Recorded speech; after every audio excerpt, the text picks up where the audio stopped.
18 பிப்ரவரிங்க. நம்ம தக்காளி காட்டுக்கு பக்கத்தில் ஒரு தோட்டம் ரெடி பண்ணியிருக்கோம். இது வந்து வாழை போட்டிருந்தோம். இது அடுத்து காய்கறி வெள்ளாமல் பண்ணலாம் அப்படின்ட்டு. தக்காளியில் வாழைக்கு அடியில் வாழையெல்லாம் அழுத்தி விட்டுட்டு தக்காளி போட்டதுனால அது நெமட்டோடு தாக்கம் அதிகமாக இருந்துச்சு. அதனால் இந்த வாழையில் அழுத்தி விடாமல் இப்படி வேரோட பிடுங்கி போட்டுட்டேன். வேரோட இல்லை, மேலாப்பில் குத்தி பிடுங்கி போட்டாச்சு. அடுத்து 5 கலப்பில் 2 உழவு ஓட்டணும்.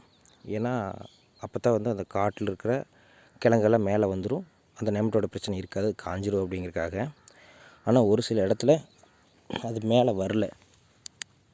இது கிழங்கு இன்னுமே ஈரமாகவே இருக்குது, தெரியுதுங்களா? இதனால் மறுபடியும் அந்த நெமட்டோட பிரச்சனை வரப்போகுது.